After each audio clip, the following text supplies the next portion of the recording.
melanjutkan masih dalam bahasan perspektif psikologis untuk mencari tahu sebab-sebab kejahatan. Kalau tadi kita sudah bahas mengenai tentang teori psikoanalisa, bahwa dalam psikologi kriminal tidak hanya teori psikoanalisa yang bisa kita kaji untuk mencari tahu sebab-sebab kejahatan. Masih ada beberapa teori-teori lain yang bisa kita pelajari untuk mencari tahu dari perspektif psikologis. Di antaranya ada teori mental disorder.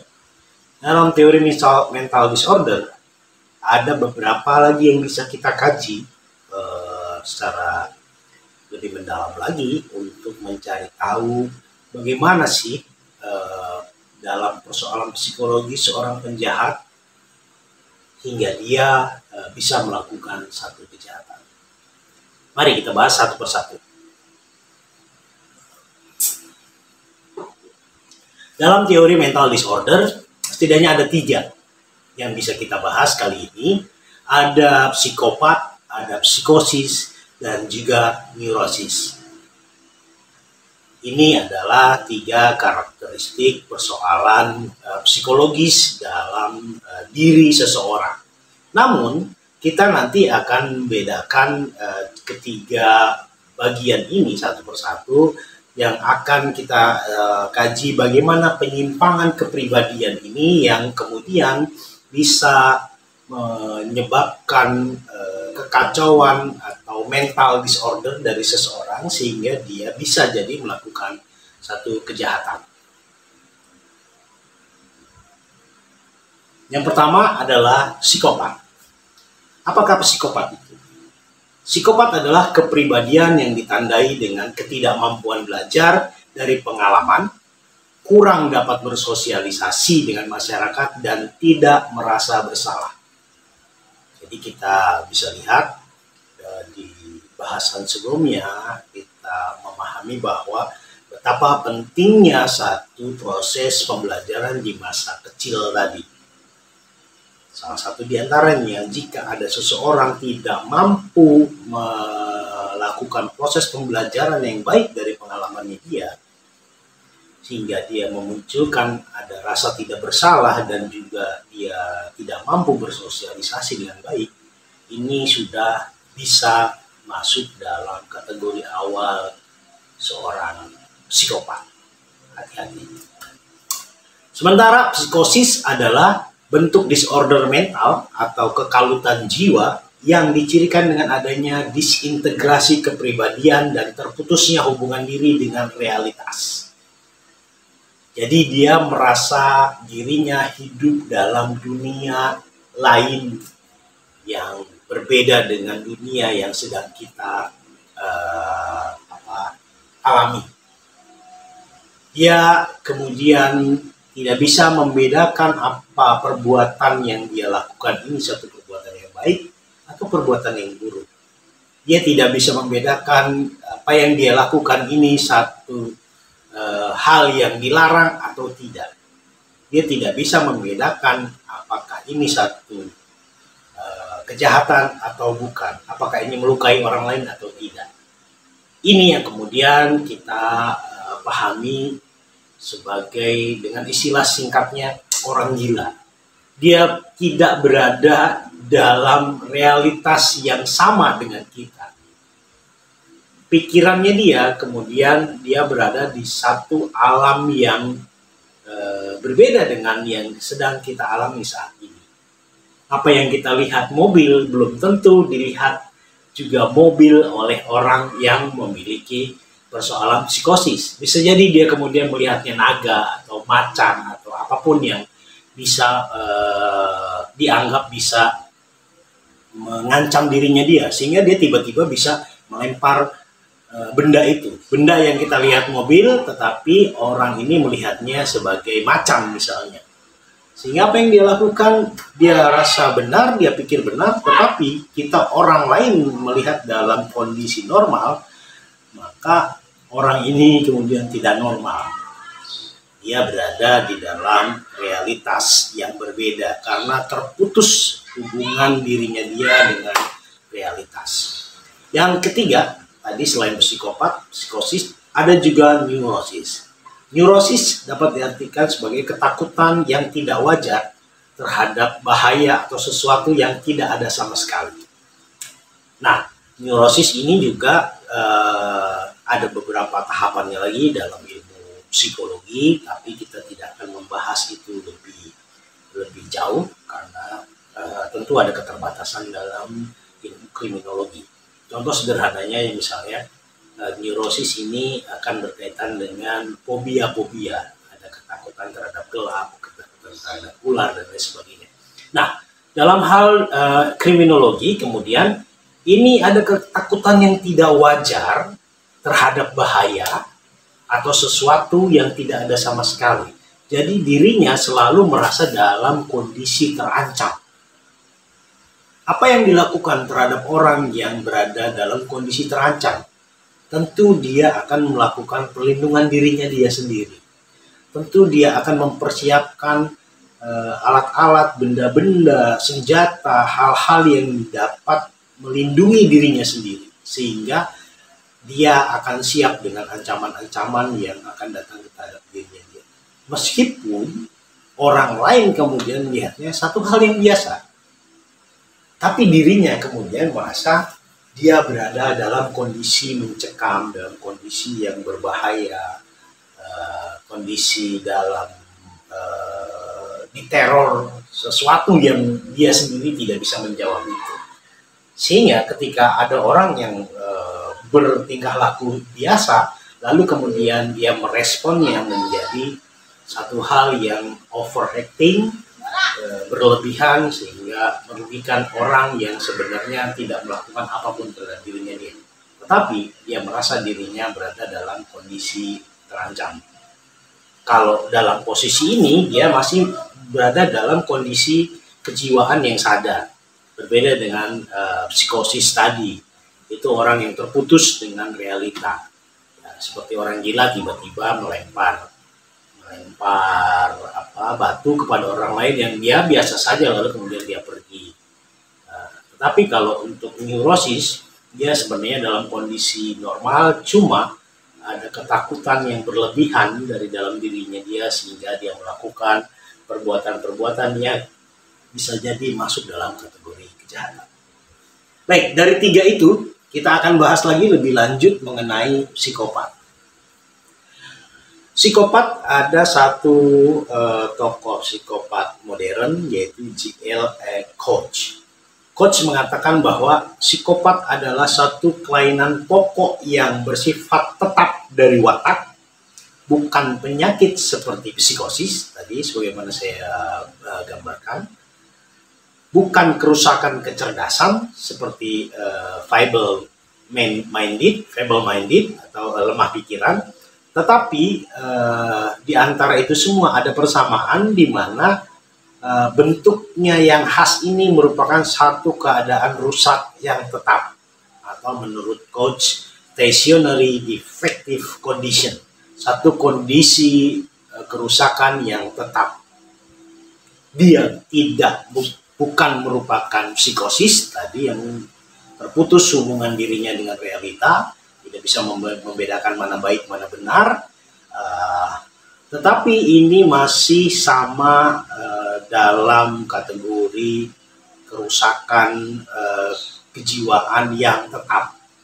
Cuma psikopat ini bukan berarti dia memiliki kelemahan pikiran. Justru yang menarik dari seorang psikopat adalah ciri-ciri pertama dari seorang psikopat adalah cerdas. Nanti kita akan bahas lebih lanjut lagi.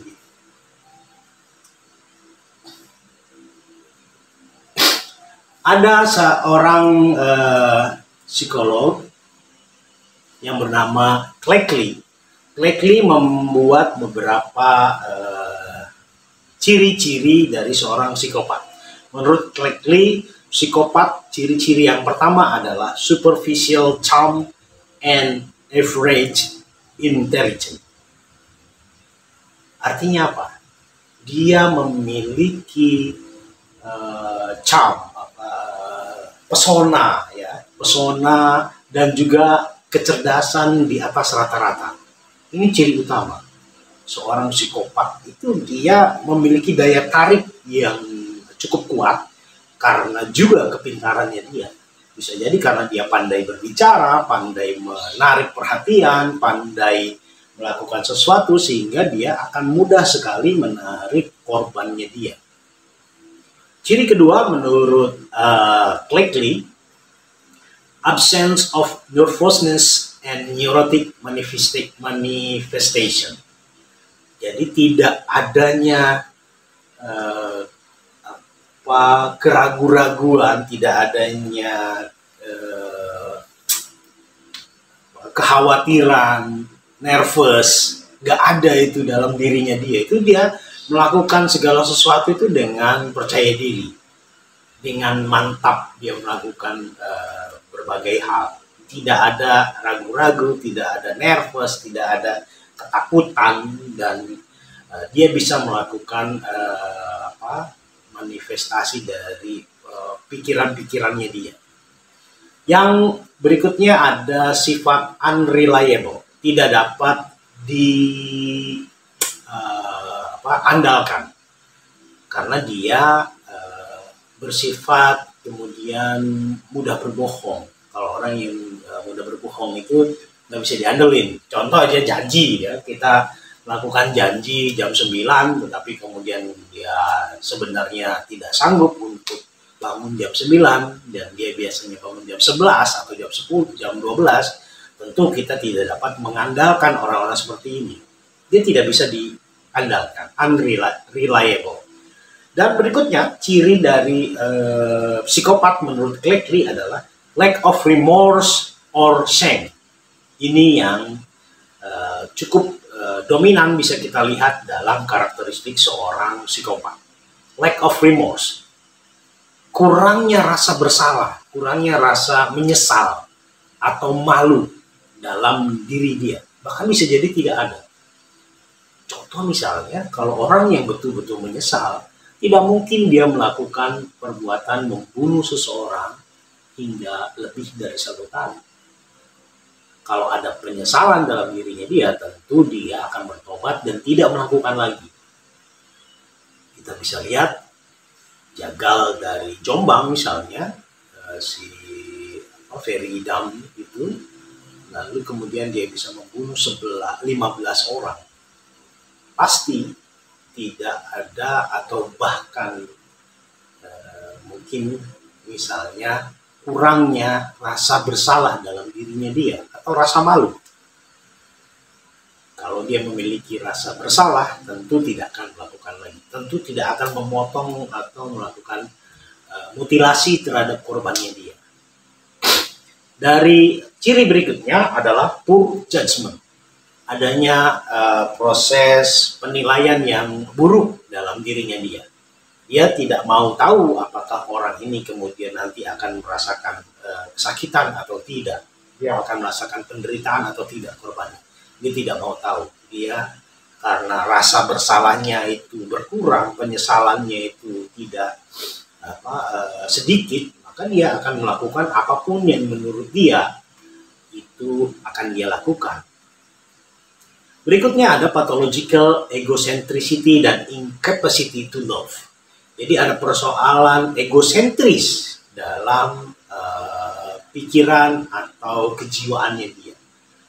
Dia lebih egois, dia lebih mementingkan dirinya sendiri. Sebagaimana kita tahu, meskipun kita ini seorang yang lebih mengutamakan kenikmatan diri kita sendiri atau hedonis, tetapi kemudian kesadaran kita yang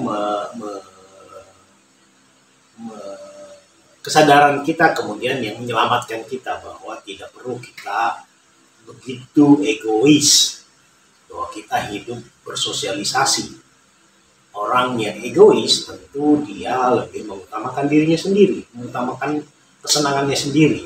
Dan ini ketika orang yang masuk dalam kategori psikopat itu bersifat patologis, ada persoalan penyakit kejiwaan di sisi egosentrisnya dia, dan incapacity to love, ada kekurangan dia, ketidakmampuan dia untuk mencintai. Tentu orang yang tega melakukan kekerasan, kejahatan, kurangnya rasa bersalah, penyesalan, pasti sebelumnya dia tidak memiliki rasa mencintai sesama yang begitu kuat. Masih menurut Cleckley, general poverty in major effective reaction, dan dia reaksi secara umum itu ya biasa saja gitu, memiliki kemiskinan dalam reaksi dia dalam bersosialisasi. Contoh misalnya kalau ada orang lain, ada orang berkerumun melihat orang tertabrak di pinggir jalan, yang lain merasa miris, merasa kasihan dan lain sebagainya, seorang psikopat dia akan merasa biasa-biasa saja itu. Meskipun yang dilihat misalnya korban tergeletak dengan darah di mana-mana, kondisi tubuh korban yang begitu miris, memilukan, dia biasa saja. Bisa jadi dia foto-foto biasa saja, lalu kemudian dia upload ke media sosial, lalu kemudian captionnya pun satu hal yang biasa, tidak menunjukkan empati dari respon apa yang dia lihat. Nah, orang-orang yang memiliki ciri psikopat ini dia miskinnya persoalan dalam reaksi-reaksi yang secara umum gitu ya. Berikutnya ada unresponsiveness in general interpersonal relation. Ada tidak atau kurang atau tidak bertanggung jawabnya dia dalam persoalan relasi interpersonal. Ya karena mungkin bisa jadi ini dia lebih mengutamakan egosentriknya dia. Maka ketika dia berhubungan pun ya dia akan melakukan perbuatan atau hal-hal apapun yang menurut dia benar saja. Dia dia mengabaikan bagaimana tanggung jawab dia sebagai hubungan dia antar personal. Berikutnya yang terakhir menurut Cleckley, fantastic and uninviting behavior with drink. Biasanya dia memiliki pemikiran-pemikiran yang fantastis, hal-hal pikirannya yang heboh-heboh saja, tetapi ini juga bisa juga didorong oleh kebiasaan dia, keinginan dia yang besar untuk meminum minuman alkohol. Biasanya orang yang berminum minuman alkohol, kesadaran dirinya dia akan terpengaruh, dan kemudian bayangan-bayangan yang fantastis akan muncul berkali lipat dari orang biasa ketika dia adalah seorang psikopat.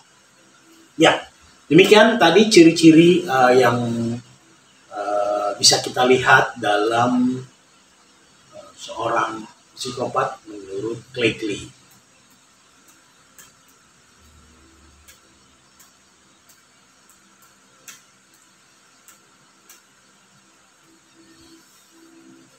Jadi kesimpulannya adalah seorang psikopat bukanlah merupakan orang gila sebagaimana kita memahami orang gila dalam kategori persoalan kelainan kejiwaan. Kelainan kejiwaan ini ada banyak, tetapi orang yang masuk dalam kategori orang gila tentu berkaitan dengan kejahatan, berkaitan dengan penegakan hukum, orang yang tidak dapat bisa dimintai pertanggungjawaban pidana. Orang yang psikopat adalah orang yang mengalami kelainan kejiwaan, tetapi dia tidak masuk dalam kategori orang gila, sehingga dia tetap dapat dimintai pertanggungjawaban pidana karena dia sadar betul apa yang dia lakukan. Nah, bisa jadi orang yang melakukan pembunuhan berseri itu karena latar belakang dirinya dia seorang psikopat, dia melakukan itu karena kepuasan dirinya dia sendiri. Contoh misalnya dari Idam. Tahu pernah ada satu kasus seorang remaja dia mengupload di Facebooknya dia sedang menarik 3-4 ekor kucing yang dia ikat di mobil bapaknya, lalu kemudian dia kemudikan mobil itu, sementara anak kucing di belakangnya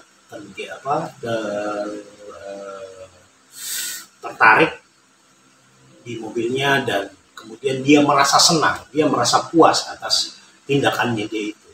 Dia bahkan dengan bangganya diupload di Facebook, dan dia mengatakan entah sudah berapa ratus kucing yang menjadi bagian dari eksperimennya dia. Dia begitu senang ketika anak-anak kucing itu berteriak menderita, dan dia begitu senang, dia menyampaikan kepada halayak lewat postingannya sudah berapa ratus, entah berapa dia bilang. Begitu juga apa yang dalam bayangan diri kita ketika kita melihat seorang Ferry Idam, jagal dari Jombang itu. Dia tidak hanya membunuh korban-korbannya dia, tetapi juga dia melakukan mutilasi terhadap beberapa korbannya dia. Apa yang dalam benak seseorang hingga dia rela memotong-motong tubuh orang lain untuk melakukan kejahatan yang dia bayangkan sebelumnya misalnya. Contohnya bisa jadi karena dia merasa terhimpit agar tidak ketahuan untuk menghilangkan jejak, maka dia kemudian memotong-motong tubuh orang itu untuk dia buang ke satu tempat. Kalau itu hanya dilakukan satu kali bisa saja kita pahami, tetapi ini berkali-kali. Apa yang dalam bayangan seseorang yang melakukan hal tersebut, gitu ya. Bahwa psikopat bukanlah orang gila. Dia mengalami apa yang dimaksud dalam penyimpangan kepribadian. Orang-orang yang berada dalam kategori psikopat ini sadar betul apa yang dia lakukan, apa tindakannya dia, dan dapat berpikir sebab akibat dari yang dia lakukan atau akibat yang dia timbulkan dari perbuatan itu. Dia sadar betul. Sehingga dalam hal ini bisa kita mintai pertanggungjawaban pidana terhadap orang yang melakukan kejahatan meskipun dia memiliki latar belakang persoalan kejiwaan psikopat. Contoh yang paling menarik kita bisa lihat dalam film Saw yang berseri-seri. Bagaimana seseorang merasakan kenikmatan ketika dia melihat korbannya harus memotong kakinya dia untuk menyelamatkan dirinya sendiri. Atau bagaimana ada seseorang yang begitu puas menyaksikan dari pantauan televisi ketika korbannya harus membunuh korbannya lain karena kunci untuk menyelamatkan dirinya dia ada di dalam perut korban yang kedua. Apa yang ada dalam benak pikiran orang seperti ini? Ya, misalnya ada orang yang merasa puas ketika korbannya sudah diikat, sudah disiksa demikian rupa, kemudian disayat dengan silet, lalu dia akan merasa lebih puas ketika dia kemudian mengucurkan jeruk nipis atau memberikan garam kepada luka di dalam tubuh korban yang dia sandera tersebut. Nah, persoalan-persoalan ini dia memiliki penyimpangan kejiwaan karena kita anggap hal yang tidak normal dalam keseharian kita, tetapi dia sadar betul dia melakukan penyayatan, menyilet korbannya. Dia sadar betul apa yang reaksi akan ditimbulkan ketika dikucuri jeruk nipis, dan utamanya adalah untuk kepuasan dirinya sendiri. Itu yang bisa kita petik bagaimana ciri-ciri dan karakteristik seorang psikopat ketika kita mencoba mencari tahu sebab-musabab kejahatan dari perspektif psikologis. Berikutnya nanti kita akan bahas mengenai bentuk-bentuk lain dari mental disorder.